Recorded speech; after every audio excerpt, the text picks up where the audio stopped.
Hello, and welcome to the Future Christian Podcast, your source for insights and ideas into what it means to live as a follower of Jesus in the 21st century. At the Future Christian Podcast, we talk to pastors, authors, and other faith leaders for helpful advice and practical wisdom to help you and your community of faith walk boldly into the future. Here's your host, Lauren Richmond Jr. Welcome to the Future Christian Podcast. Today I'm welcoming Reverend Tracy Barnowe. Pastor Tracy is an ordained minister with the United Church of Christ. She has served as revitalization pastor in multiple churches and has studied and tested methods for effective church growth for the past 20 years. She has served as church growth consultant and led workshops on her evidence-based growth strategies for years. She served as the minister for church vitality in the Hawaii Conference of the United Church of Christ. Pastor Tracy holds an MDiv from Pacific School of Religion and an MA from the Graduate Theological Union with a focus on Old Testament hermeneutics.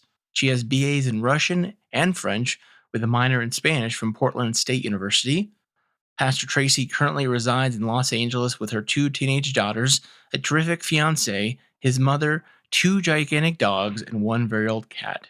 She breaks down effective church growth methods at How to Grow My Church. That's howtogrowmychurch.com. So let's welcome Tracy to the show. All right, welcome to the show, Pastor Tracy. What else would you like our listeners to know about you? I think that's pretty much it. I think that'll serve well as my bio as well as my obituary, and there's nothing that needs to be added or subtracted. Well, thanks so much for listening. Thanks so much for being here.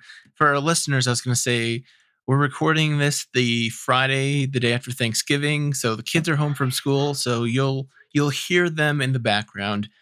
So please enjoy their cacophonies of childhood energy, right? They make a joyful noise unto the Lord. Yeah. Well, share, if you would, kind of about your journey of faith, how you came to Christ and what that looks like today. I always had Christ in my life. I was raised Episcopalian. That's my mother's church and her mother's church. I think that they're a long family of Episcopalians. And I was baptized in the Episcopal Church, and I was confirmed in the Episcopal Church. I remember being confirmed at Grace Cathedral in San Francisco when I was a teenager. And, I know nowadays I guess around the 50s or 60s, it kind of became in vogue to talk about having a big born-again experience. And I honor that when people have had them. But I was raised by a woman who saw God in everything, in all places, and her faith was present with her and still is every moment of every day. And so I think I came more from the mystic tradition, which is having a lot of experiences of God and the Spirit moving in my life from a very young age. So there was never a need for a gigantic born-again experience because I was with God and raised in the church since I was a child. I was steeped. I was actually steeped in the Episcopal Church. And what does that look like today? Well, I'm no longer with the Episcopal Church. I'm actually with the United Church of Christ. And it's interesting because I think one thing I had to realize as a minister is reconciling that with my mystical tradition, which is stop looking for a ministry to do and just sit quietly and God will send you what you need. So I've had, things pop up all the time where suddenly I'll get a phone call or someone walking down the street. Well, this still happens to me. I'll just be like, oh, hello. And they'll say hello. And next thing you know, they're telling me their life story and we're praying together, And so these kinds of things happen all the time. When like I mentioned a little earlier before you started recording, there was a young man who was severely depressed and suicidal. And for whatever reason, of all the adults in his life, he asked me to be the one to walk with him to the emergency room when he decided to get treatment. And he's doing great now. He got a job and he's reconciled relationships and he's doing wonderfully. And so that's sort of how God manifests in my life. Still, that's where my faith is just being open to when an opportunity presents itself, and being willing to go deeper into conversation with someone, um, instead of seeking God, more being the best person that I can be and the most humble person, which is hard. I wouldn't say I've got it all down pat yet. Yeah. So that when God needs a vessel and God needs hands and feet on the ground, I can be open and receptive to that and ready. Um, Rather than saying, "Oh no, I don't have the time," or "That doesn't make sense for me," or "That doesn't fit into my long-term goals." Yeah, I'm here. What can I do for you? And God, pray, pray, pray. God, give me the words. Tell me what to do next. And doing more listening and following. And so I'm really grateful for my mother actually, because instead of waiting for a gigantic, big flashing sign in the sky, which is really helpful sometimes, being able to discern those little nudges and those little pushes, those little still quiet voices, um, has become a really valuable skill to have, and it served me well. Cool. Cool. Um, that's I'm intrigued by your comment about sitting quietly and God will send you, not running out. That's something I'm working on right now. So I'm appreciating that comment of learning to trust God and not be impatient for ministry opportunities. Oh, I still get very, very impatient. That definitely happens where I get frustrated, which is why I think I put my prayer in my book and I teach it to people all the time. Um, when I feel like I'm trying to force the situation, that's when I know something's wrong, and I have to catch Mhm. myself and say, "God, this Mhm. is your big stupid situation. You fix it." Yeah. And if there's something Yeah. you want me to do, make it really, really clear so I don't miss it, and then step back. And that's as important to remember who's in charge as it is for me to then have permission to step back and say, I don't have to try to fix this all by myself right this second. I'm going to sit and I'm going to focus on something else. Um, it increases humility. Frustrating, perhaps resentful humility, but it does increase that and it helps. Yeah. Kids are being super noisy right now, so I apologize for the ice machine, but it is what it You is. don't even worry about it. Talk about a spiritual practice that's been meaningful for you or you might recommend to others. Oh, meaningful for me. Well, I have, I guess you'd say I have a prayer regimen. It's Mhm. just sort of a mishmash of prayers that I know, that I recite, especially when I'm feeling stressed or overwhelmed or don't know what to do with a situation. Um, and I've discovered that many of them actually can be put to music, and so they can be helpful anywhere. I don't have to sit and light a candle and be in church to pray them. I can pray them while I'm walking the dogs. I can pray them while I'm driving to a stressful meeting. Um, but they include the Lord's Prayer and the doxology, which is being grateful, um, and the Serenity Prayer, which is a 12-step program prayer, but it also came out of the United Church of Christ, and it just reminds us to set aside the things we're trying to control and let God be in charge again. But I think one thing that's really helped me, and this goes straight back to the mysticism and the discernment, is St. Ignatius' prayer of examen, which is where you go back over the past 24 hours of your life in segments and ask yourself pretty simple questions. Where were you? What were you doing? Who were you with? And where was God? And then you look to see if there were patterns. Was God trying to get your attention and were you giving it to God, or was there some obstacle that maybe you need to think about or address? And thank God for being there in every single moment of your life, whether you realize it at the time or not. Um, and then, going forward, it helps you to remind you, oh yeah, when I think that God is not there or when I'm not listening, there are patterns that I can then learn from. And that I've taught that to many congregations, and I found it to be exceedingly helpful. I like St. Ignatius. I think has a lot um, to say about connecting with God, and he speaks to my experience, the way I learned to be sensitive to the Spirit. So that's something that I really like to do. especially in a group, because then you can all talk about what you're noticing, Yeah. and you Yeah, I have the appreciate that. edification and the fellowship. Because discernment, that's the number one rule of discernment, is you don't want to do it all by yourself. You can get into your own little echo chamber and really Hmm. misunderstand. It's better if you can be with other prayerful people, who will help check your ego for you and get you back on the right track if your discernment has gone sour.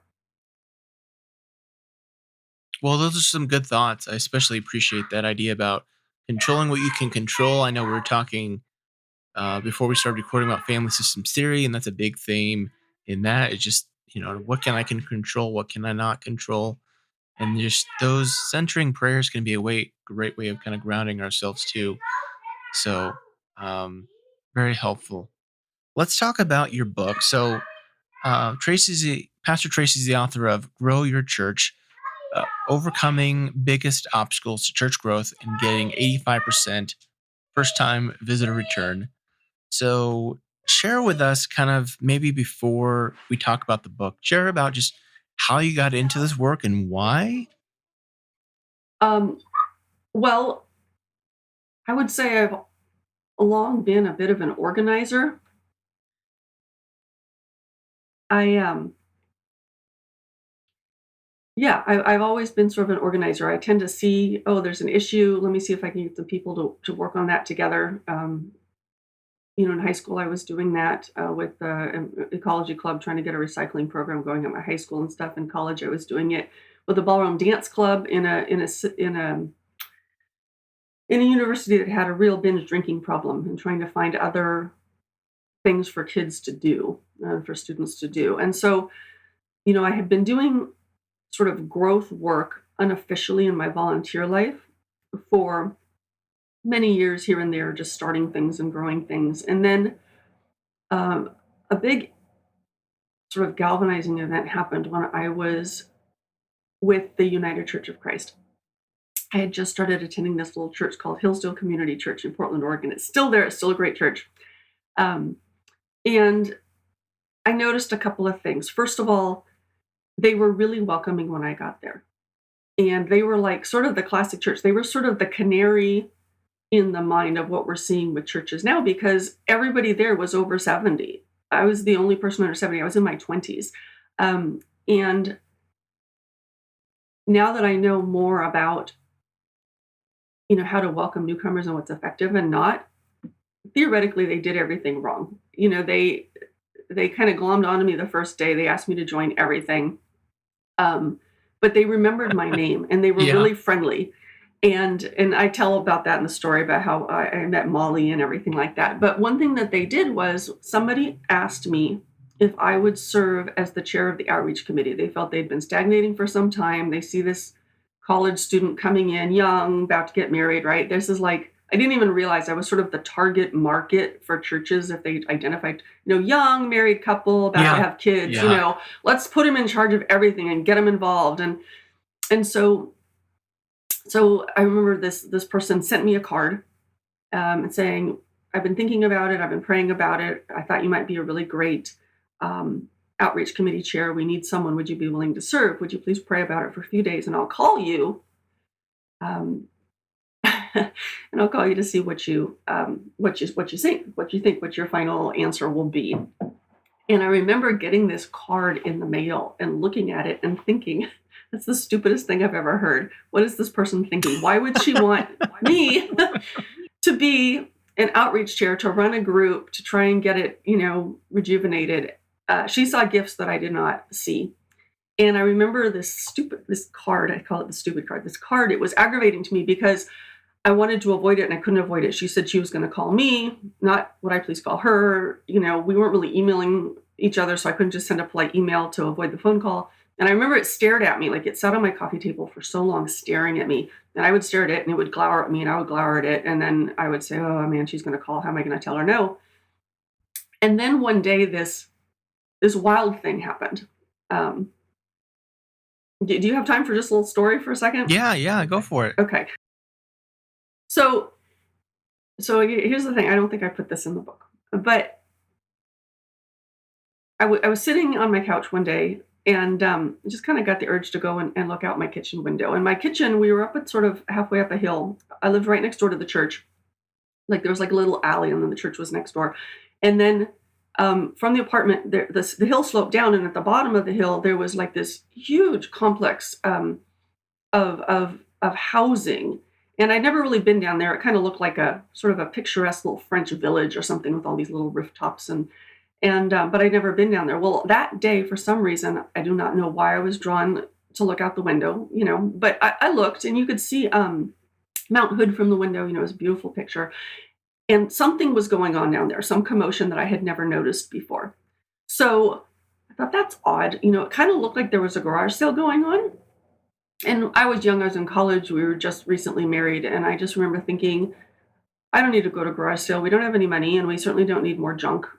But the urge to go, right, that still small voice was not being still or small. It was kind of kicking me in the pants. Get out there. And I thought, that's odd. I remember telling my husband at the time, he goes, where are you going? Oh, there's a garage sale down the hill. I want to go. And he said, what? We don't need any more stuff. And I was like, I know, I'm going anyway. And as I was about to tip out the door, I grabbed my purse, and a voice said, make sure you take 2 index cards and a pen with you. And I know that sounds very strange to hear. It sounded very strange to hear at the time. And I thought, where am I going to get 2 index cards and a pen? And I turned around, and the ironing board was out, and on the ironing board was 2 index cards and a pen. And I don't remember how they got there. That's all I can tell you. And so I grabbed them, I stuffed them in my back pocket, and I tipped out the door. And as I was going down the hill, I kind of had to go down a long road and find the entrance to this complex. And as I'm coming in, I'm seeing these signs, right? Sale today, sale today. And they're all on like construction paper. These were not professionally produced signs. They were construction paper. They looked like they'd been written in magic marker, and they were kids' handwriting, sale today, sale today. So I get all the way up to I find they was in like the tennis court or whatever. They were having this little sale, and I'm suddenly swamped by children, and they're all like trying to ply their wares. It was so funny. Do you want to buy this t-shirt? Do you want to buy this, whatever? And I'm looking, and I'm the only person there. All the kids clearly lived there. There's one other adult who was sort of in charge, and then there's me. And so all the kids are trying to get me to buy stuff, and I'm looking at these items, and something's not right. Right? These don't look like garage sale items. These are like garbage. Like t-shirts that have holes in them and stains on them, cutlery that is bent, toys that are clearly broken and missing pieces, 25 cents, 50 cents, a nickel. And I'm looking, I'm going, what is going on here, right? And I look at a woman who was there, and she says, this is a fundraiser, right? Now, they were trying to get school supplies for all the kids at this complex. Now, this was, nowadays, it's really common. Nowadays, it's just understood. You get an email 5 weeks before school saying, here's your list of supplies that you have to get for your kid by the first day, and the supplies you have to donate to the classroom, right? We just expect you to come up with $150 worth of stuff. That wasn't always the case. To all the people here that are under the age of like 30, that wasn't always the case. It used to be you'd show up with your backpack and a binder and some paper and a pencil, and then the school would provide the rest. And what I didn't know until that moment was that this was not just a housing complex. This was the second largest affordable housing complex in the state. So everybody living there was like Section 8 working families living under the poverty level. And the woman that was there organizing it, was the family liaison. She was bilingual because a lot of the families spoke Spanish only. And she was there, and she said, all of a sudden this year, this was like in the early 90s, right? Or late 90s, all of a sudden this year, all the families got this letter saying, you have to come up with all these supplies. And it terrified people because they didn't have the money to suddenly come up with it. So the kids decided that they were going to hold a garage sale to raise the money to try and get all the school supplies paid for over 100 kids at this complex. And so they had gone through their belongings and their parents' belongings, and they had made their donations to the garage sale. And they were selling t-shirts with holes in them for 25 cents a pop to try and outfit all these kids. And I remember looking at this woman, and she looked at me, and I looked at all the stuff. All these kids at this point are like, do you want to buy a soda for 25 cents? They also had sodas for sale. And I just kind of looked at her and mouthed right over the kids. I didn't want the kids to be spooked, but I just said, you're not going to make it. You're not going Yeah. to make it. And she goes, yeah, I know. She goes, I know. But the kids wanted to try. So when kids try. And I remember looking at her and having this moment of just deep dread. And then it changed.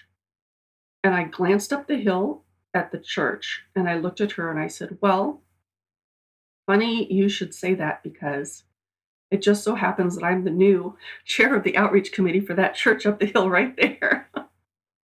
And we have money and we Oh, want to help wow. you. And I Wow. remember her eyes like popped. She was like, oh my God, right? Now, this was before cell phones. We didn't have cell phones back then. And I remember her, she's sitting at this table and she's patting the table. She's like, oh my God. She goes, this is amazing. This is great. Yeah, let me get your number. I'll call you on Monday. We'll find a time and she's patting around and she looks at me and I could see her face falls, right? When she realized, because this was before cell phones. If I walked away and we're trying to remember each other's numbers, we're never going to connect again. And I was about like her ship had just come in and it was about to sail right out again. And she looked at me and she panicked and she goes, I don't have a pen.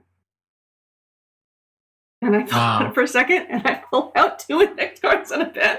I wrote her number on one card, my number on the other card, switched them, right? So we each took one home. And 3 weeks later, we outfitted all of the 100 kids in that complex, plus left her with a cabinet full of extra supplies in case anybody ran out or broke their pencil or whatever.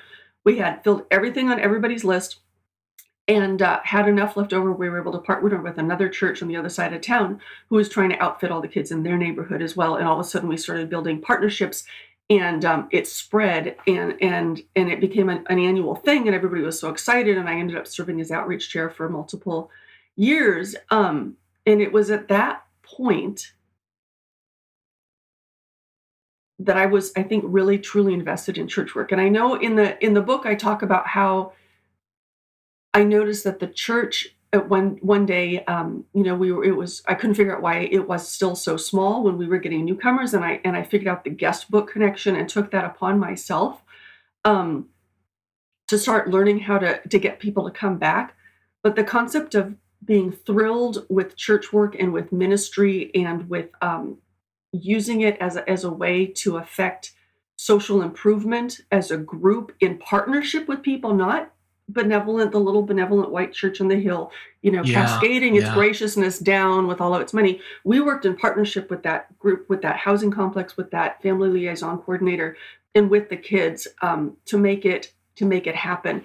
And it was at that point that I started to realize the amount of power that can be used for good in churches that I had not realized before when I was just, attending Sunday school or being confirmed or whatever. It all kind of snapped into place. Um, and I was ordained in that church, I think 14 or 15 years later. And I'm still in contact with all their ministers and their former ministers and still go back to visit. So that's kind of how I got my start. I would like to say I had this, I figured it all out myself, but really God literally sort of drop kicked me out the door one day. And there I was. I found myself in the right place at the right time, just having to listen and say, what do I do next? Even though it didn't make sense and it Yeah. all worked out. That's a great story. Just as I'm listening, I'm hearing a few different things I want to highlight. It was like we talked about at the top, it was not you forcing something, it was recognizing something that was happening. And I think that's a great point for churches that side too, is just kind of being aware of what's happening in the community and seeing how you can be involved with what we might say God is already at work within, right? Well, and that also, I come back again and again, and I tell churches this, and they don't believe me. And then we work together, and they're like, "Oh, that makes more sense now." But it's very counterintuitive. Yeah. But Yeah. the reality is, churches already have everything that they need to be able to do the ministry they're being called to do. You have all the people, you have all the resources, you have all the ideas, you have all the wherewithal. Um, and if there's something that you don't have, God will send it to you when you need it. The idea that oftentimes churches, ministries, people can self-sabotage before they even get started because they say, oh, well, I don't have the skills, I don't have the experience, we don't have any Yeah. good, we're all too Yep. old, we're too tired, we don't have the right kind of resources. We don't have enough money. We're too tired. Nobody's got any good ideas anymore. I guess we'll just have to sit here and pout until we die. And then when I go in and start looking around and start asking the right questions, all of a sudden people are like, oh, we did not realize that we had everything that we needed, and everything can get moving and we can get rejuvenated, and we can find our relevance again and get our enthusiasm and our spirit going. And it doesn't cost us anything. We didn't have to go and seek it out from outside. We just had to pay attention to all the signs that God's been giving us for years that we weren't listening to. Yeah, this is really good stuff here. We're not even into the questions I was going to ask you, and you've got a great story here. Just I'm thinking of in the nonprofit sector of the term asset-based community development, which is a lot of what I'm hearing here from you, is the emphasizing that you don't it doesn't it's not like you need hundreds and thousands of dollars and hundreds of people and crazy resources. Like, you have what you need to make an impact in your community. And I think that's such an important point for churches to learn and be reminded of. I think it's so easy to get caught in that deficit. If you're making an impact on your community, you will grow. That's the thing. Um, Yep. and Yep. and that's one thing churches don't realize. They tend to try to put the cart before the horse. They say, well, if we could just get enough people coming in the doors, then we could start some really exciting ministries, rather than one person can start an exciting ministry and that will bring people in the doors. Um, and that's always been, there's an old saying, money follows ministry. Um, and it's true, but people follow ministry as well. If there's a church that's doing something very interesting in the community that is beneficial and easy for new people to jump in and help with, um, that church will become vibrant very, very quickly, whether they're ready for it or not. If they try to wait until Yeah. they have enough people coming in before they can launch something, they're never going to get there. They'll just get smaller and smaller. I think I see this in my own circles most often around the idea of children's ministry.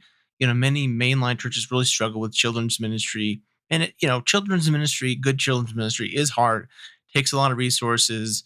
The competition from non-denoms and evangelical churches is out of this world. But it's often like that chicken or the egg thing. Like, what do you need first? Do you need the kids or do you need the ministry? And it's like, oh, we need children before we can do ministry, kids ministry. But if I'm hearing you right, really, you have to do children's ministry, implement something, and if you do it well, they'll come. Well, I'm worried we're going to be going off on way too many tangents here, but I've written a couple of articles on my website on a discipleship model of ministry. And I'll preface this by saying, long before I was ordained, while I was still in seminary, I served as a children's minister, as youth minister, as family minister for people with kids in multiple churches.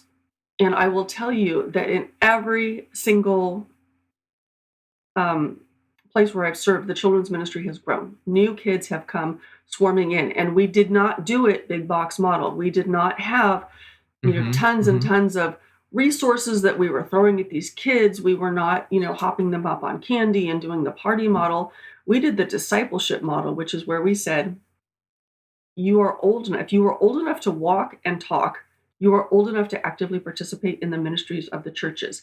We want to show you all of the ministries. We did it systematically, carefully over, months. We tried to limit it to maybe one a month we would do, but we would say, this is the church's homeless shelter. How would you like to help? This is the church's food pantry. How would you like to help? This is the church's delivering Thanksgiving dinners to our homebound seniors at Thanksgiving. How would you like to help? And then we'd start to say, what do you see in the community that we're not seeing that you want to work on? And that's when they really take off.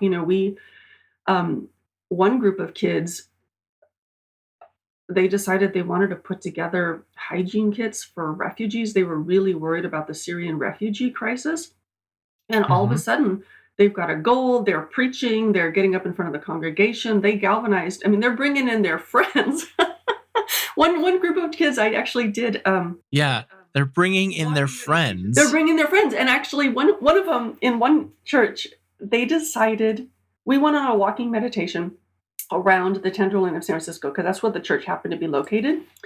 And so we did a walking meditation, and then I asked them to say what they had noticed. We're just talking, and very much like Lectio Divina kind of hybrid that I've put together. But they what came out of that was they decided that they were not aware of how much suffering there was outside their church doors, and they wanted to help. And so they decided to they wanted to help feed people, and so they partnered with another church and asked if they could take over one night to help bring the food, cook the food, and serve the food, which meant they had to do fundraising. And at this point, I was just trying to say yes, yes, yes. They were bringing me the ideas, and I said, yeah, I think that's great. Mm-hmm. How can I help? Mm-hmm. Rather than, well, okay, kids, now we have to get organized. You got to wait for the adults to sort this out. What can I do for you? And I remember getting emails from kids saying, we've checked the budget. We still have X number of dollars left. We want to provide dessert too. Here's our choices for dessert. Can we go shopping? They were organizing everything. And at one point, after it was all over, and they brought their friends, when it was all over, the very next day, and this is where I think people underestimate kids. If you give them something interesting to do where they can make a difference in someone else's life, they will do the evangelism for you. They will do the inviting for you. I've heard about big box churches, mega churches, where they're trying to convince their people, their youth, to invite friends, and whoever invites the most friends gets like an iPad or something. It shouldn't be that hard. We went and I let the kids plan the meal, find the money for the meal, cook the meal. I mean, they were working so hard, and I was just saying yes, yes, yes. And afterwards, the very next day, I got a call from one of the youth in tears. And she said, I'm here with my friend who's crying with me because I told her, I was so excited to tell her everything we did serving this dinner. She's upset. She didn't know about it. She would have come and helped. When are we going to do it again? Wow. Because she won't stop crying until I tell her when the next one is, so that she can come. And my other friends want to come too. And that is ministry. That's not advertising. Mm-hmm. That's evangelism, where we're saying we are on a path. We are following Jesus. We're doing it with our hands and feet. Would you like to join us in discipleship? Now, those are biblical terms that we may not be using in the moment, but that is exactly what happens, because then they come and they say, oh, we didn't realize churches could do this. We have our own ideas. Can I bring more people? And all of a sudden it blows up. And that has happened again and again and again in every single church I've served in, where the kids are upset that they weren't allowed to come or they didn't know about it, rather than trying to cajole them or bribe them into bringing friends that don't want to come. So I want to highlight that phrase there. What I'm or summarizing is the yes and how can I help. We're way off track here, but I'm just going to keep going with it because I love this conversation where it's going. In your book, check out her book, folks. But in her book, you joke about this scenario where you're meeting with some kind of committee, and you joke about not wanting to sit through 6 months worth of committee meetings to make something happen. And I think if we're talking about mainline church context, this is what so often happens in mainline church context, where it's like, well, that's a great idea. Let's talk about it for a committee meeting. Let's then have another committee meeting to think about it. Let's have another committee meeting to vote on it. And then to appoint a subcommittee to go research it and come back to us with a proposal, right? We need more committees. Right, so by then we're like 3 or 4 months down the road, best case scenario. Often the opportunity has completely passed us by. If not the opportunity, then the enthusiasm. Oh yeah, at this point it's soured. It's a chore that nobody even wants to talk about anymore because they're so mad about it. So talk about how to reframe a church from that, oh, we need to have committees and subcommittees to go study and examine this, to being a church where it's, yes, how can I help? Because that's a huge switch. How do you even begin to change that mindset in churches? You start by not trying to change the mindset. I would say, I think of the serenity prayer, right? God, grant me the serenity to accept the things I cannot change, the courage to change the things that I can, and the wisdom to know the difference. And that's the critical part, is the wisdom to know the difference. Because if you try to go to an established committee that has a way of doing things and convince them that they're doing it wrong, they need to change, they need to move faster, they need to give you permission, they need you to give you money, and they need to let you be in charge instead of them being in charge. That's like, any one of those things is impossible, okay? But to do all of them, right? That's just lunacy, right? And so I have found, I got to be really careful, because I'm always afraid that people are going to think that I'm subversive. But here's the thing. mean, Here's the thing. I have become. There's various things that I use, and it depends on the situation. It depends on my position in the church. If I'm just volunteering at a church where someone else is in charge, I wouldn't use one tactic. But if I'm the minister that's new versus the minister that's been there for a few years, there's different possibilities. But the first thing I do is I ask, do I need to ask permission? Okay. A lot of people think that they need to ask permission.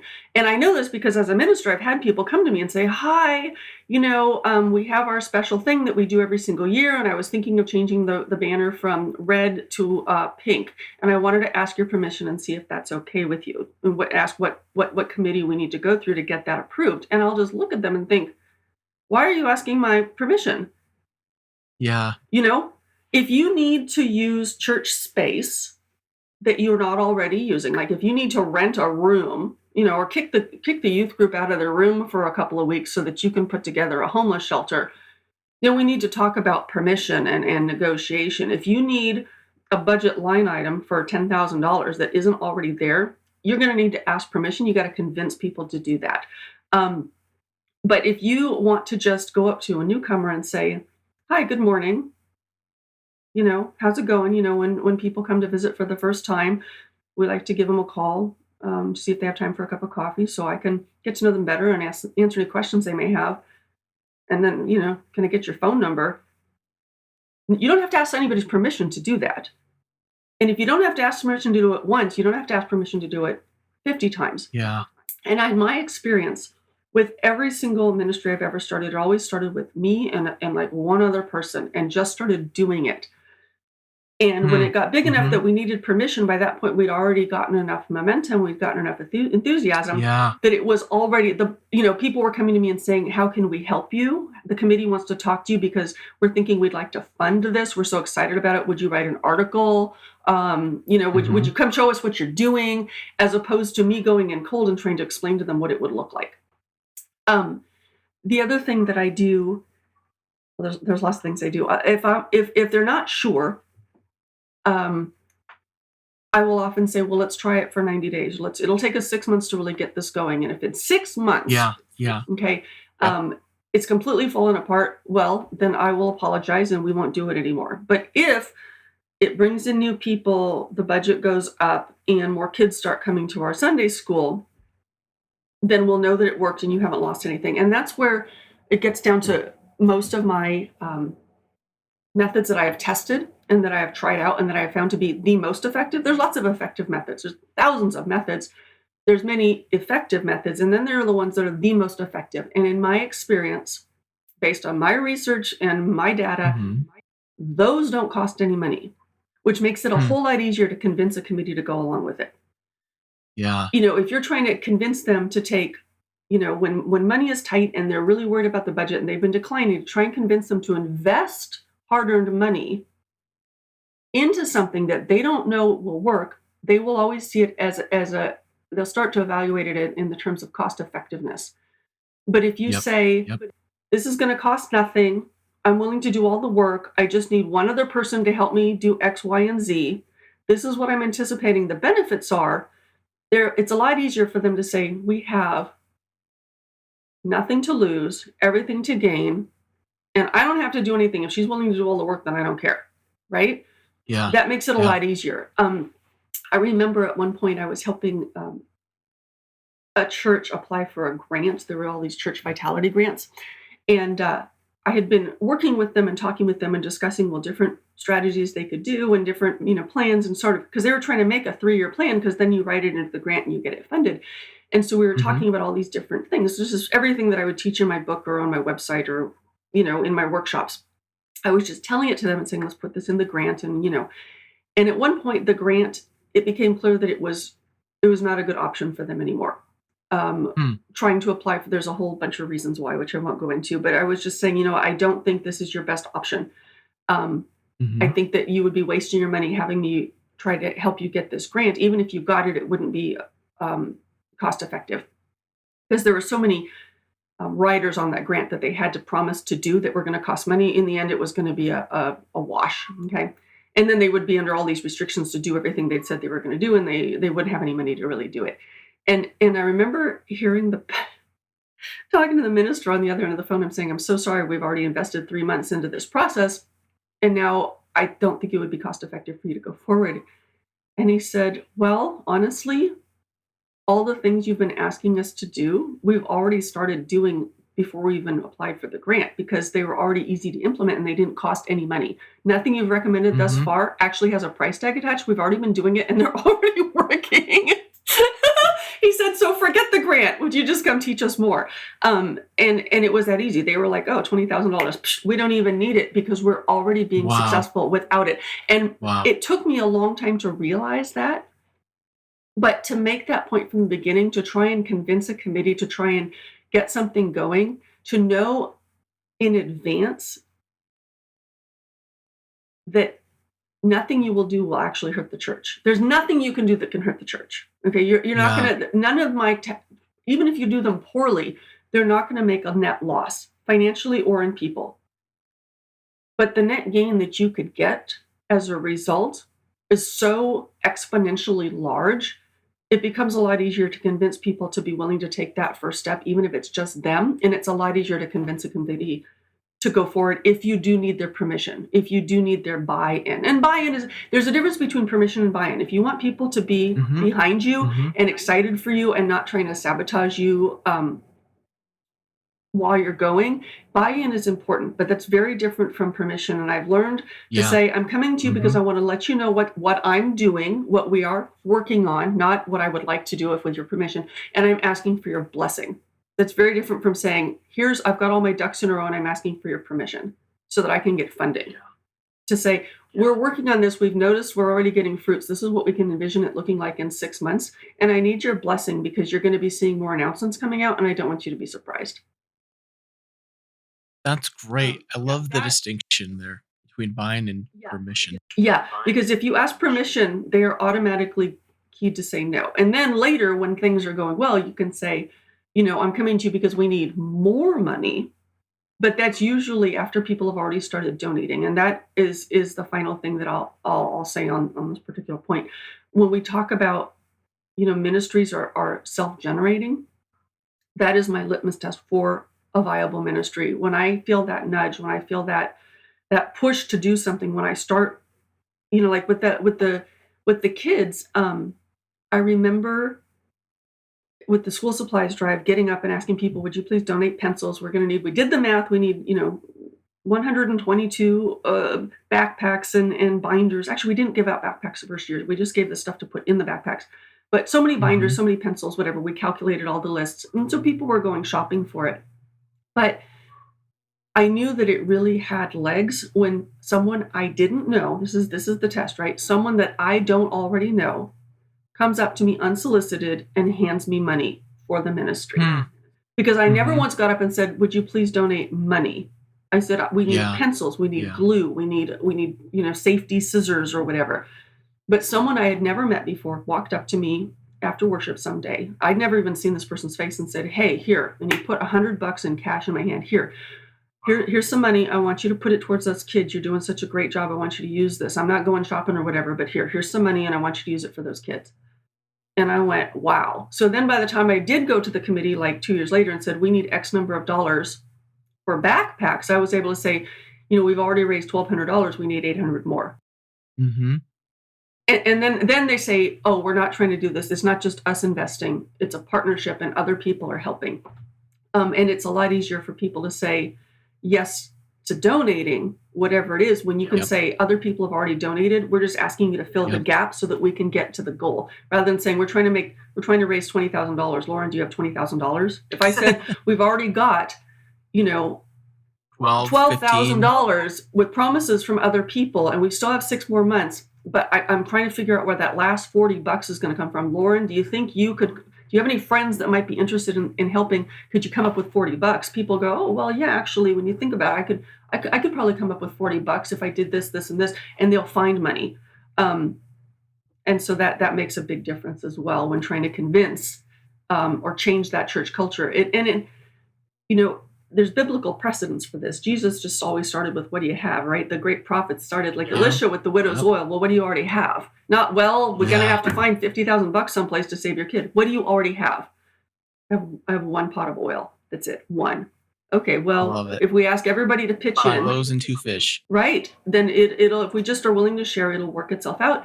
And that's generally how it goes. So there's a biblical precedent, but from a psychological standpoint, I think if people can stop seeing it as we have everything to lose, which a lot of churches think they have everything to lose. They've been hanging on by a thread for so long. Yeah. Everything to lose, nothing to gain, and we've got to invest money that we could really use for other things. The answer is going to be automatically no if you're asking our permission. But if you're asking their blessing Yep. to do something where they have everything to gain, nothing to lose, they don't have to do very much work. And the person will say, there's a time limit. It's finite. You don't have to commit for your whole Mhm. life. And I'm willing to come back and say, I'm sorry if it doesn't work. Yeah. It's a lot Ownership. easier for people to say, well, actually, yeah, and I'd like to help. And once that momentum gets going, I swear, and everybody knows, everybody's had this experience, but I've seen it so many times where the same people that said, I'm out, I'm no interest in this whatsoever. We've never done it this way. I won't give you my support. Please don't. 6 months later, they're the ones first in line saying, how can I help you? I was the one, I was supporting her from the beginning. This was my idea. We were totally excited about this. Yes, I remember when she came to our committee and we were so excited. We weren't sure, but she's really taken this, so we're glad we supported her, Yeah. And they'll be what, and you want that. That's not something to resent. That's something that you want. You want their buy-in, Yeah. you want their enthusiasm, because they will be the ones that are telling all their friends about this great new ministry that they helped launch. And then more people will come. You don't want to say, excuse me, that was my idea. Who do you think? Let them get Yep. on board. It's Let them, buy-in. right? It's buy-in. It's absolutely buy-in. And you look at the disciples and you look at the original apostles, look at Moses. He said no like 6 times before he finally said yes. And he ended up being the greatest prophet of all time. So having some initial skepticism, you're in good company. Jonah, he jumped in the belly of a whale and later and came back. He was the most effective prophet ever because he converted an entire nation with 5 words, after he tried to run away from it. So let them. Well, we haven't talked hardly at all about the book. I think we've talked around the Well, books. the book is really short. People can read it in an afternoon. What else do you want to talk about, though? Yeah. I want to hear, since I'm running out of time. I need to get the kids lunch here. But let's do this if you can. Give me 2 or 3 things that churches should stop doing or not do, and maybe 2 to 3 things they should be doing or should start doing. Oh, wow. Okay. I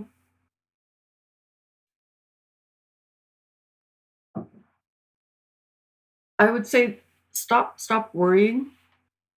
I know Mhm. that sounds counterintuitive, but stop worrying Mhm. that you're going to offend someone. Stop worrying that the money is a big issue. Mhm. Stop looking at all the other churches and saying, how come they're doing so much better than we are? Yeah. Right? When you compare your insides to their outside, anybody else's outsides, you're automatically going to lose. And those are like specifics, but the real thing is just remind yourself of who's in charge. With God, all things are possible. So get with God.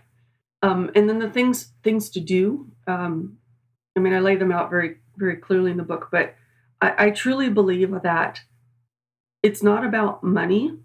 It's not about popularity. It's about a basic skill set that if churches have these 5 skills, then they can do ministry anywhere. They can do it in their big, expensive building, or they can do it at the local bar, or they can do it at the local park. 5 basic skills. If they don't have these skills, ministry will fail wherever you are. The biggest, most amazing evangelical, mega, huge budget church will still be, 30 people, all with gray hair, backbiting each other, okay, without these skills, no matter where you are. So the basic skills are you retaining your first-time visitors? Mhm. You can do that effectively. You can do it very, very poorly. Doesn't matter where you are. If you're getting first-time visitors and they're coming and they're leaving again, you're doing something wrong.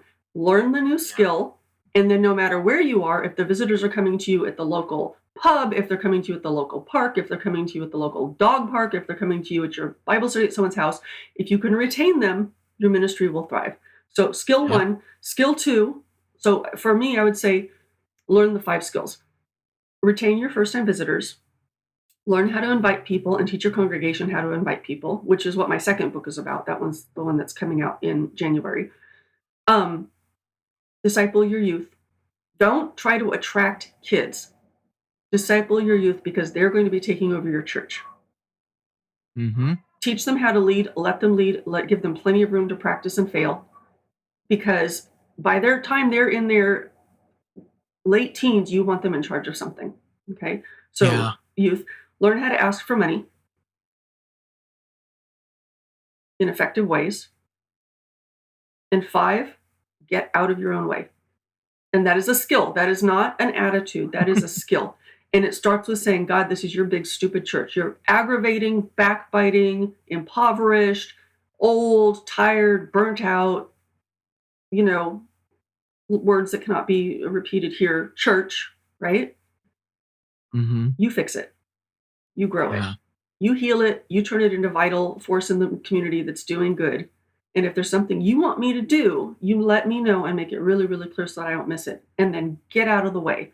And that is, I think, the hardest thing for people to do. They're so busy trying to worry and fix the problem that they can't get out of the way and let God do their own work. I met one woman in Hawaii. I actually interviewed her. She was so interesting. I saw her sitting. She was older, probably in her 80s, maybe. This Hawaiian lady. She was at a church that worshipped in a mobile home, right? Which was great because they didn't have a big overhead cost, but the view was spectacular. So she's sitting there during the coffee hour and I saw her, she's clasping her hand. She's up all the way up against the railing on their little porch, and she's going, no, I'm just fine. I'll just sit here. No, they're fine. And I said, hi, you look like you're a little stressed out. She goes, yep. She goes, I used to be in charge of coffee hour and these new folks are doing it. Kind of funny. And she said, but I have to let them do it because they're going to be in charge, and however they do it, as long as they're doing it, it's going to work out. And I have to remind myself of that. And she had been one of the founding members of the church, and they had a big blessing commissioning party for her, right? A ritual ceremony to decommission her so that she could step back and let new people do it. And she was doing the same thing that we should be doing. God, you're in charge, not me. God, grant me the serenity to accept the things that I cannot change, the courage to change the things that I can, and the wisdom to know the difference. Let them do it. And she's like, you know what? I have to remind myself. Literally, she was praying to herself. She was agitated, but she was praying to herself, sitting there going, let them do it. Let them do it. Don't help. You've shown them what you want them to do. Now they've got to make it their own. Because if this church is going to survive, she told me, if this church is going to thrive past my generation, they have to make it their own. And if I keep jumping in the middle, they will never be able to do that. They'll get frustrated and they'll leave. And that's one thing she learned for whatever reason as a founding member. She learned that and she practiced it. And she was 80 years old. She'd been doing it for 80 years. Wow. And it was still hard for her. But that's where the faith comes in, right? Where we stop relying on our own knowledge and we let God take care of it. And I said, how can I take everything you just said and teach it to other people? Because it's true. Yeah. I'm not going to say it's going to be easy. I'm not going to say it's going to be fun to sit there and watch the youth fumble through their first sermon or light those candles and you think that they're going to catch the rug on fire, or to let newcomers come in and help, sing in the choir and they want to sing new weird songs that you don't think are going to work. But to sit back and go, this isn't my church. This is God's church. And if I'm going to let this church survive into the next generation, and we've already lost 2 generations, so we're not messing around at this point. Yeah. And I have to bite my tongue, fold my hands, and smile and do what I do with the youth. Yes, that sounds like a great idea. How can I support you? Yes. Who else do you think you would like to work with that can help you with this? Because it sounds like a lot of work. Yes.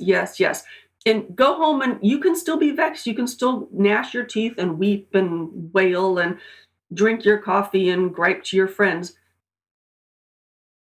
privately in your own way. Have it out with God on your own time. But let the new people go. And that is the 5th skill. And I think that's the hardest one. I give a prayer that's helped me But the most important part of the prayer is not necessarily the turning it over to God. That's critical, but that's not the most critical. The most critical is that I spend 24 to 48 hours not doing anything, not saying anything, Mm, and not trying to micromanage. yeah. And that Well, reinforces. So anyway, those were the 5 skills. Retain your newcomers, invite people, learn how to invite people and get your congregation to do it. Disciple your youth, learn how to ask for the resources you need, the money that you need, and get out of the way. Let it go. And if you can do those 5 things, your church will thrive. Even if you have to sell your building, I know we're attached to our buildings, your ministry will still thrive wherever you land, because that's all necessary. And all of those things, you only need one person to do that. You only need 2 people to do that. And that's where we get right back to the biblical precedent, right? Wherever 2 or more are gathered in my name, I will be there with you. well, this is great. We're over time, so I want to end it there this part of the conversation. We got a closing question still, but tell our listeners where they can connect with you more to get better trained on these 5 skills, and then perhaps get a copy of your book. Okay. Well, here, this is the book, Grow Your Church by Reverend Tracy Barnowe. You can find it on Amazon in paperback or Kindle. And I believe if you buy the paperback, you get a free Kindle version, which makes it easier. You can also go to my website, because I have a lot of articles and information on my website.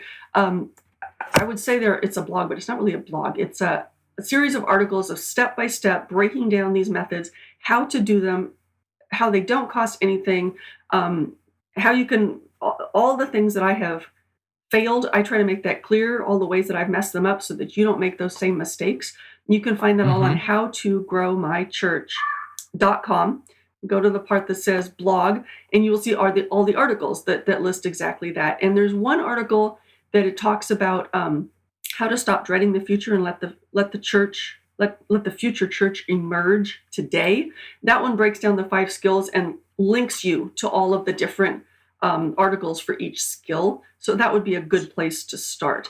You can also reach me anytime at Pastor Tracy at howtogrowmychurch.com. And I'm on Facebook now, How to Grow My Church. It's the same one. There's a Facebook page, How to Grow My Church, where I've been putting out memes and links to my articles that I try to write just about every week. I don't make it every week.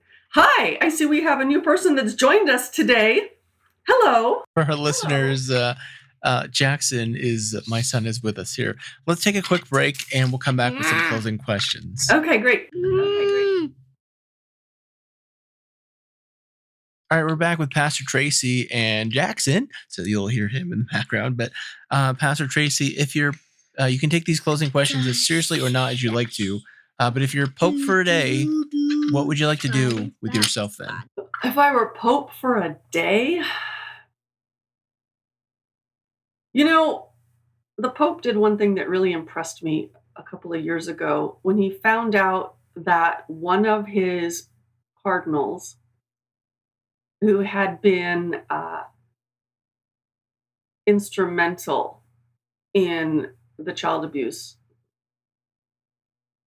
fiascos, and had been living in a mansion, like a gold-plated mansion. He removed him and put him in jail, and then turned the mansion into a homeless shelter. Wow. And if I were Pope for a day, if I had that kind of power, that is exactly what I would do. I would start, all the people that had been exploiting or victimizing or harming in any way, I would convert all of their property into helping the most vulnerable, protecting them and sheltering them. I thought that was a pretty classy move on his part, and that is exactly what I would do if I could.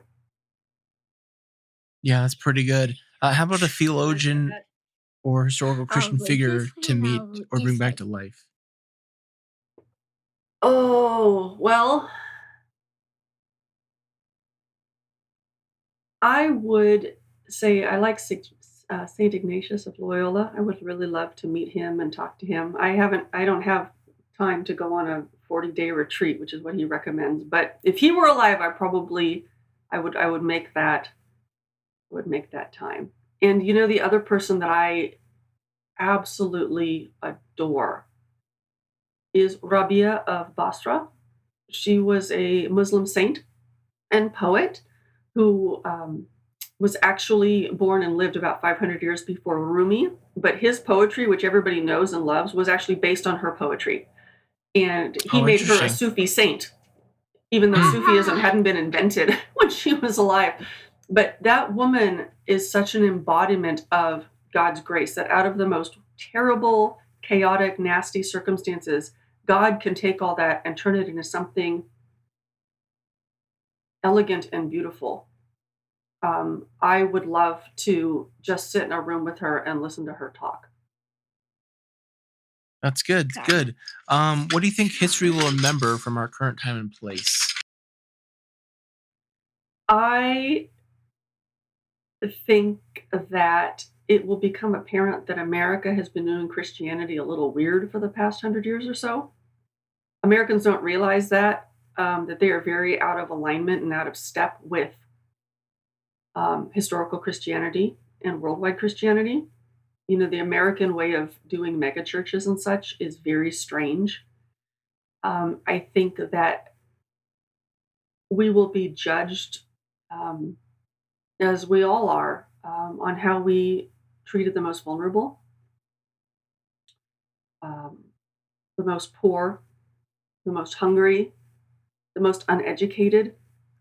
Um, as much as we like to fight with one another over, who believes in science and who's doesn't believe in science, there's been a real push to downgrade education in this country for many years so that people can be manipulated and pushed and pulled.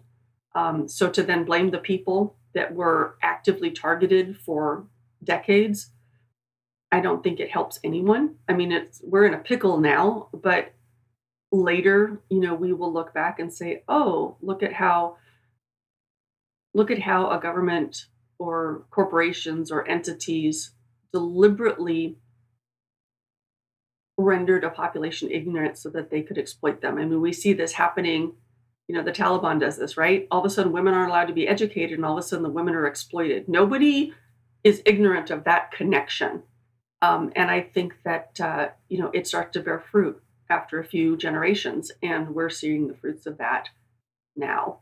And I think that we're going to be judged on that, and we're going to hopefully learn more powerful lessons about the importance of education, quality education, public education, civic education, free education, and hopefully that will help right, I think, the imbalances that we've been seeing in religion as well. And I think what we're going to see in a few hundred years is a rebirth of Christianity.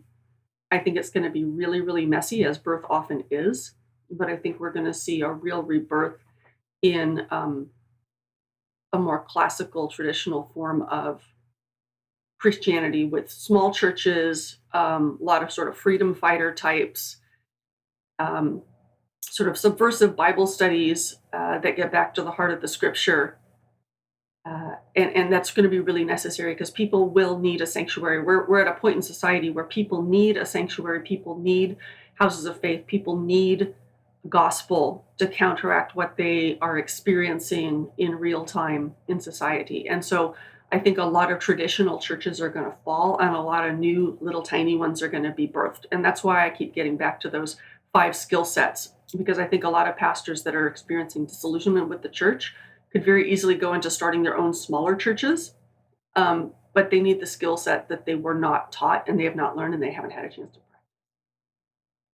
Yeah, yeah. What do you hope? I guess that's kind of what you hope for the future. You said it right there. And since I got a lot going on here, um, forgive me for cutting us off. No, that's totally fine. I'd love to talk to you again anytime. Yeah, give your website again. Oh, howtogrowmychurch.com. And you can also find my page on Facebook, How to Grow My Church, and the book, Grow Your Church. And my new book is coming out in January. It's going to be called Unstoppable Outreach. That's the second skill set, Mm, right? This is what to do once people come in your doors, retain your first time visitors. And the next one is how to invite and how to teach your congregation to invite people effectively without spending, a huge amount of money on a marketing plan. Um, So that's how you can find me.